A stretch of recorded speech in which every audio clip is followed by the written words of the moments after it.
Vamos agora com os mesmíssimos assuntos, ouvir a opinião do jornalista Alexandre Garcia em Brasília. Alexandre, bem-vindo, boa semana para nós. Bem-vinda, Elisa. Eu estou lembrado que no dia 8 você falou de ressaca, né? Eu cheguei a completar, Sim. Ressaca de público. Hoje eu acho que está com crise de abstinência, as ruas sentindo crise de abstinência, as ruas de ontem. Vamos lá. Foi um domingo marcado pela baixa adesão de quem procura uma terceira via, um terceiro nome. Quem carregou o cartaz ali do nem Lula, nem Bolsonaro, não conseguiu levar muita gente para as ruas, não. Vamos então dar abertura aqui ao quadro com o Alexandre justamente com esse assunto. Os manifestantes convocados por grupos de centro-direita foram às ruas neste domingo em 15 capitais. Pediram impeachment do presidente Jair Bolsonaro. Mas a oposição ao governo federal se dividiu e o número de participantes foi bem abaixo do esperado, principalmente ao comparar aquela imagem dos atos de 7 de setembro, quando os manifestantes foram às ruas a favor do presidente. A principal sigla de oposição do governo federal neste momento é o PT, o Partido dos Trabalhadores. E o partido ficou de fora dos atos, que tinham o mote inicialmente de nem Lula, nem Bolsonaro. E é o que a gente vê, enquanto a gente vai conversando aqui, você vai ver em diferentes imagens esses cartazes de nenhum nem outro. Alexandre Garcia, como você avalia então as manifestações deste domingo, embasadas também com este nenhum nem outro, a procura da batida perfeita, né? A procura de um terceiro nome para que possa entrar aí nessa disputa? Teve um terceiro nem, né?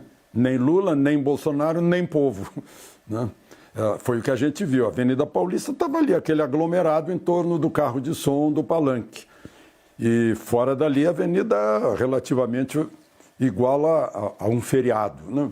Brasília foi zero, ainda mais que a esplanada é muito ampla. Ela só consegue ficar cheia quando vai muito povo, como aconteceu no dia 7 de setembro, em que não se conseguia caminhar.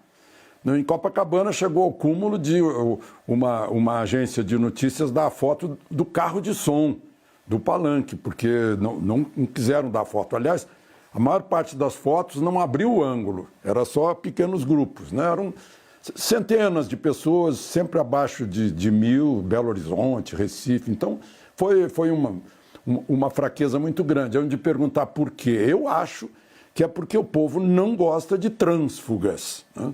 O povo quer lealdade. A pessoa que foi desleal numa vez pode ser desleal na segunda vez, né? Agora, não foi só centro-direita, né? Estava lá o PDT, que é a esquerda, estava lá o Partido Socialista Brasileiro, que é a esquerda, estava lá o Partido Comunista do Brasil, que é a esquerda, estava lá o antigo Partido Comunista Brasileiro, Cidadania, que é a esquerda, e estava o PSDB com Dória. Dória até dançou, né? Que é centro-esquerda. Então, foi uma ampla gama de representação, mas não teve povo, né? Aí a gente fica se perguntando, será que as pesquisas de opinião vão dar uma reavaliada para ver por que as ruas contrariam as pesquisas, ou vice-versa, né? Se é na ponta, se é na coleta se é na apuração, se é na coleta de informação, se é na computação geral, enfim. O dia de ontem trouxe lições para muita gente. Elisa? E como as pesquisas citam PT, citam Luiz Inácio Lula da Silva e o PT não participou das manifestações de ontem, você acredita que essa também poderia ser uma justificativa para baixa adesão ou que o brasileiro está habituado à polarização e que vai permanecer na polarização e por enquanto não existe um nome, uma liderança capaz de ser uma alternativa para levar tanta gente para a rua, Alexandre? Eu acho que é por aí, né? Está polarizado desde sempre, né? Estados Unidos, a maior democracia do mundo, é polarizado, democrata ou republicano, e o resto é o resto. Aqui no Brasil nós temos o potencial de Lula, mas Lula não se manifestou até agora, ele deve estar avaliando as coisas, né? Deve estar olhando para as ruas, e Bolsonaro, né? E os outros Então, é uma tentativa, por isso que eu disse, é uma lição para muita gente. Esse sonho da terceira via ontem foi um teste, né? Se aprenderem no teste, e aliás, o teste de ontem, o que fez, promoveu o Bolsonaro. Era a palavra mais escrita nas faixas, nos banners, nos estandartes, nos carros de som, era Bolsonaro, Bolsonaro. Quando gritavam era Bolsonaro também, né? Foi o nome mais citado nas manifestações de ontem, né? Vai explicar isso, né? Elisa? Você avalia, então, que as manifestações de 7 de setembro promoveram Alexandre de Moraes, já que foi o mais citado, Alexandre Garcia? Não, Alexandre de Moraes não foi o mais citado, não, né? Mas o mais citado lá foi liberdade. Liberdade,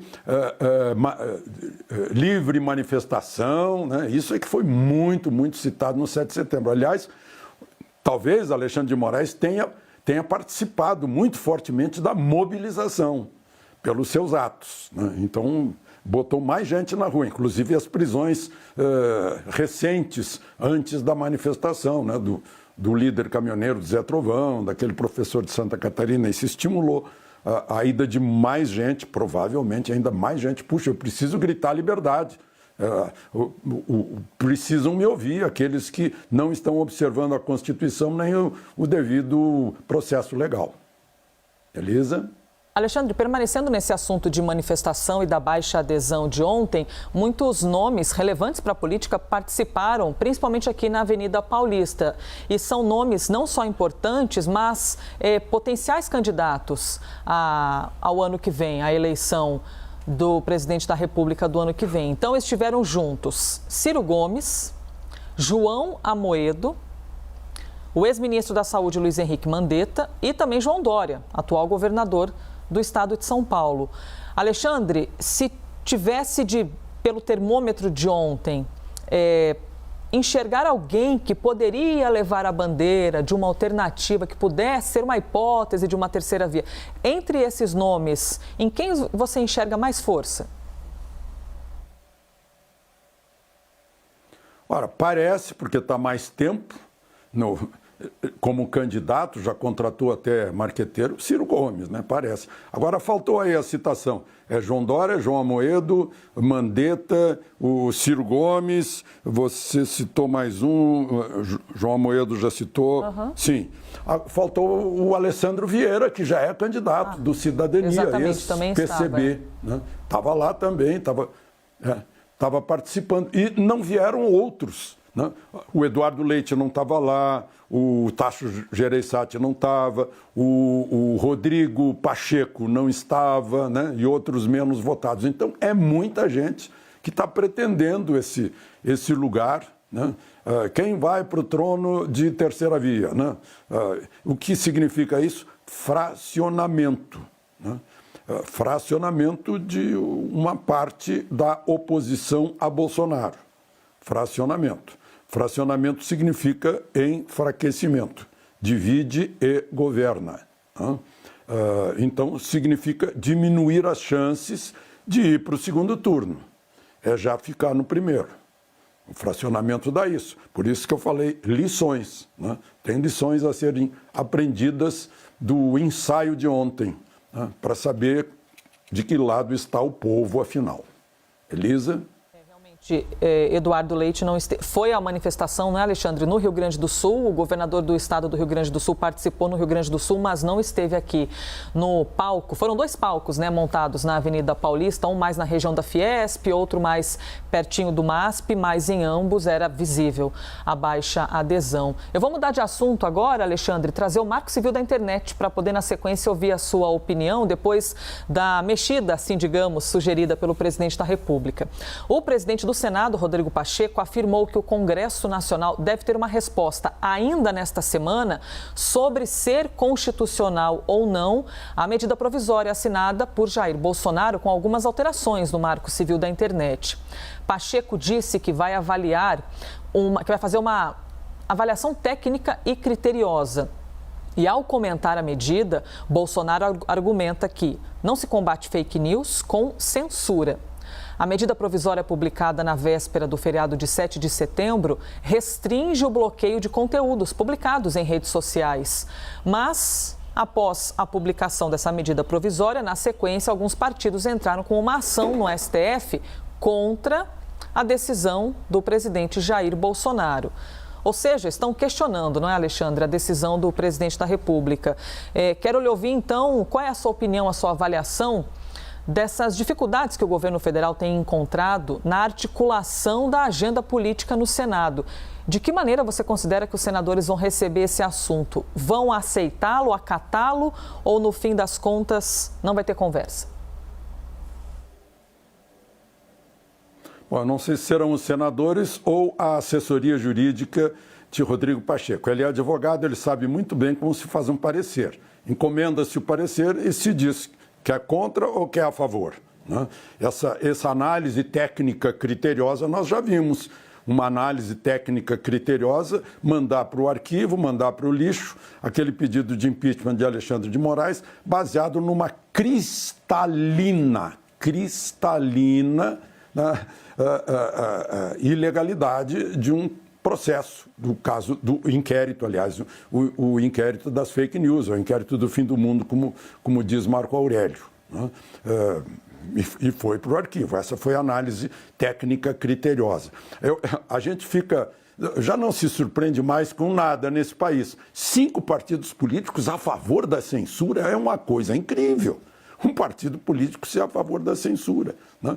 Porque o que estabelece essa medida provisória é o enquadramento de plataformas com sede fora do país e que operem no país com brasileiros, afetando brasileiros, que se enquadrem na Constituição brasileira.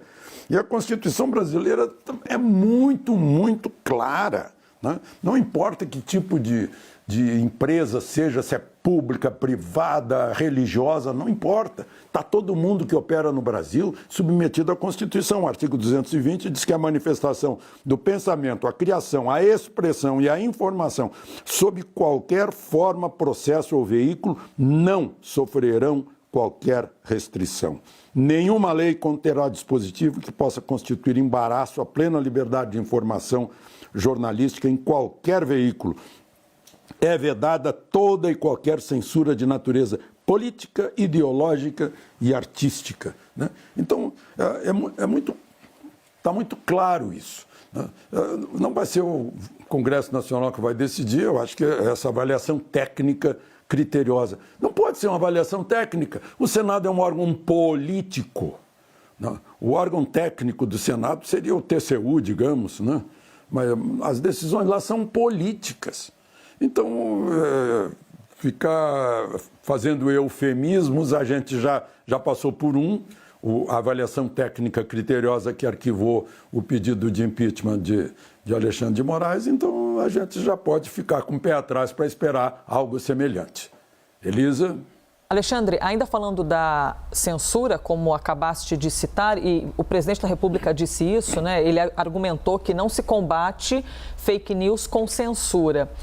Nesse caso, qual seria a melhor maneira de combater a propagação de informações falsas na internet?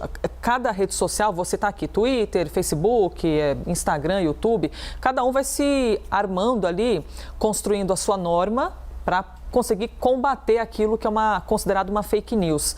De que maneira seria combatida essa fake news, então? Bom, em primeiro lugar, façamos a ressalva, né? Há normas de procedimento lá dentro, né?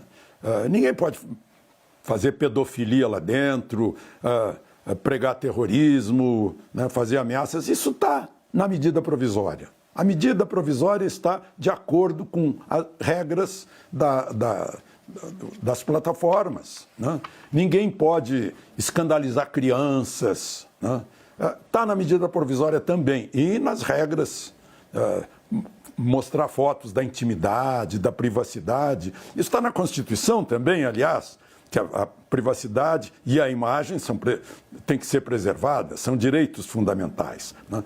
Agora, o que a gente vê nisso aí é que o que fazer? Ora, é muito fácil.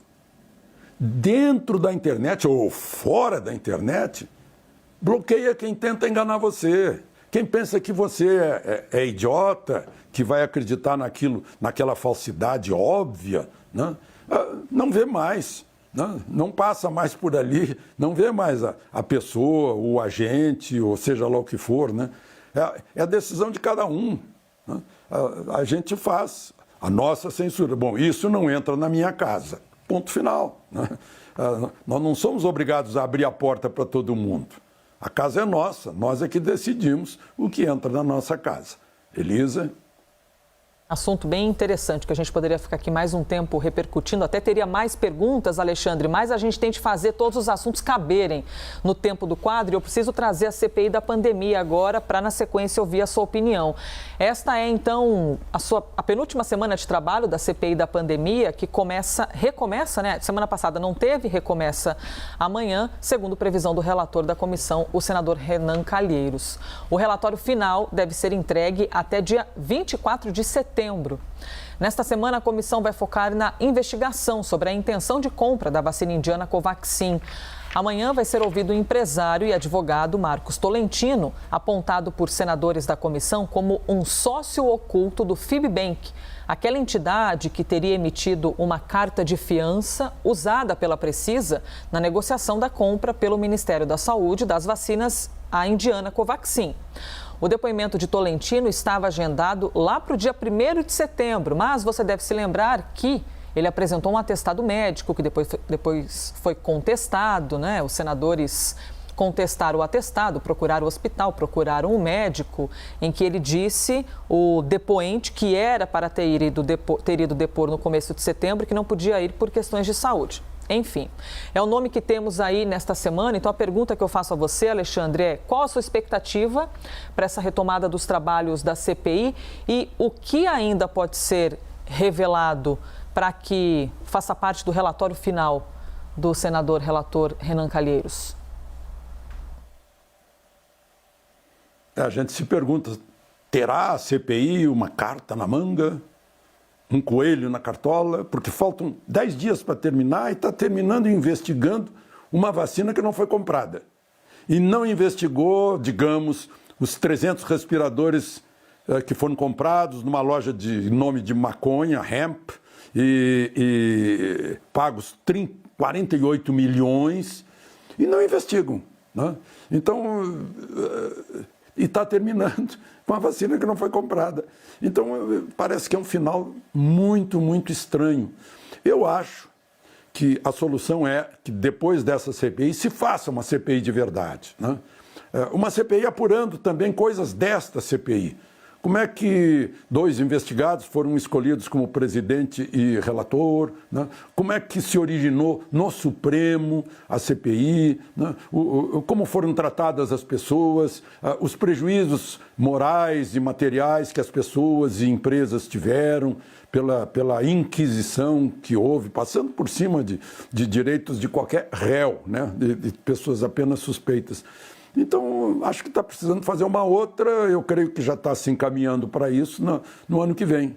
Uma outra que vai pegar essa e vai apurar coisas fundamentais do que realmente foi usado de dinheiro público e foi desviado, foi superfaturado, de compras que não foram entregues, que realmente causou tanta morte no Brasil, né?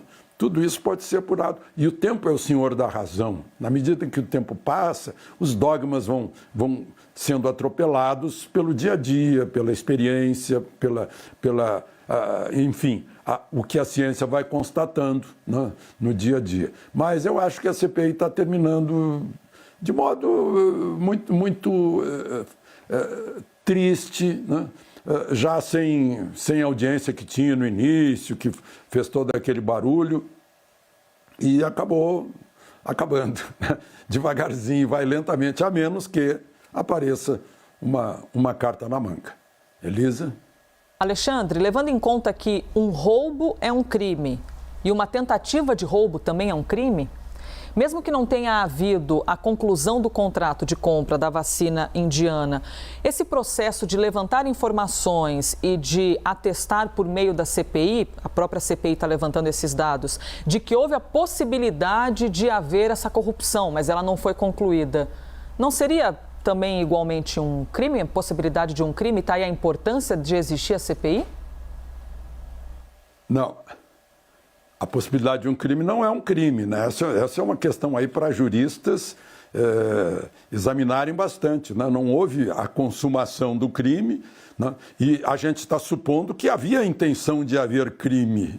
Aí é uma outra questão ainda anterior à prática do crime. É um belo trabalho para juristas, para racionais, né? Pessoas que pensam bastante a respeito das intenções e gestos. Semana passada um jurista me dizia assim: vocês estão falando com muita vulgaridade no crime de ameaça. Crime de ameaça não é assim, não. Eu vou te cortar a cabeça. Não, você tem que demonstrar que você tem uma faca, que tem a proximidade da pessoa, que tem essa possibilidade, que você tem a intenção de fazer com que essa pessoa não faça ou faça alguma coisa. Então, essa história de crime na CPI é fácil, porque a CPI põe lá, falar que a pessoa é suspeita talvez seja pior do que dizer que a pessoa é criminosa, porque criminosa está comprovado. Suspeito paira, aquela coisa no ar que não sai mais da cabeça da pessoa, né?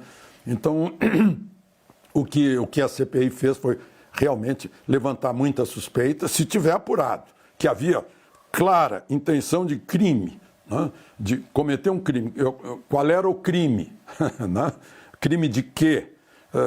Aí sim, mas ninguém pode ser considerado culpado se não provar, né? Se não houver lei a respeito. Então, tem que demonstrar isso, né? A CPI tem que chegar no relatório e dizer: e assim era demonstrado. Sicut erat demonstrando, como o tradicional latim, né? Vai ter que demonstrar. Elisa? É o famoso vai dar pano para manga. Haja manga nessa CPI. Alexandre, obrigada, viu, por mais um recomeço de semana. Amanhã estamos aqui novamente. Obrigado, Elisa. Aproveitem o dia.